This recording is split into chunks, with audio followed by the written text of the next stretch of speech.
Hello guys, andito na naman ako at ito isang mabilisan lang para sa mga kaibigan nating mga taga ng botas ha. O makinig kayo, mga taga ng botas. Ang sabi ni Garbin, merong 526 million na insertion itong si Trojan horse ninyo, si yung congressman ninyong bobo. Yung congressman ninyong may sayad, no? Si Trojan horse Toby Chanko. So, 526 million sa flood control ninyo dyan. O, di ba ang galing? Yun ay nung 2025. Pero, prior to 2025, nung mga nakaraan pang mga taon na siya ay congressman dyan, bawat taon, di ba? Na mga nakaraan na, ang dami pala nitong insertions. Na pag hindi ako nagkakamali, umabot na nga ng nasa 4 na bilyon. Ang tanong, may ganun pala kayo kalaking may ganun pala kayo kalaking budget sa flood control. Ang tanong ay bakit binabaha pa rin kayo? O di ba? Bakit ang dami pa rin baha dyan sa nabotas? At ang kalsada dyan, marami butas-butas. What the heck? Ang dami nyo palang budget sa flood control, mga taga na botas, singilin nyo na si Toby. Singilin nyo na si Trojan horse. Maningil na kayo. Pinaglululoko na kayo nito. Aba, sa susunod na eleksyon, magising na po kayo dyan.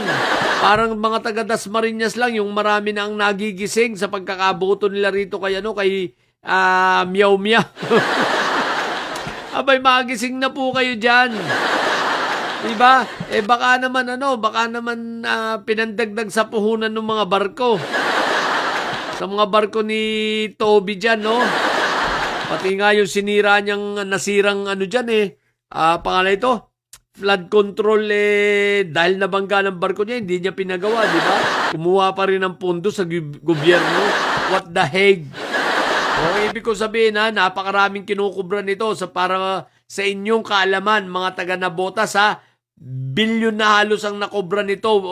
Tapos, may mga milyon-milyon ding mga insertions nitong mga nakaraan. Bakit yung mga lugar nyo ay binabaha pa rin?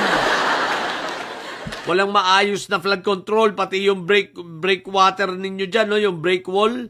Tama ba ang tawag ron, no? Yung sa breakwater? Seawall pala, sorry, seawall. Not breakwater, sa seawall nyo dyan, no? Isipin mong giba-giba lang, pinatatak pa ng plywood. What the heck? Magising na kayo, So, singilin nyo na to si Toby. Huwag kayong papayag, no? Kulitin yan na ninyo para ipaayos sa mga flood control nyo dyan. Ang dami na nitong nakubra, what the heck? Tapos kung makasilip sa iba.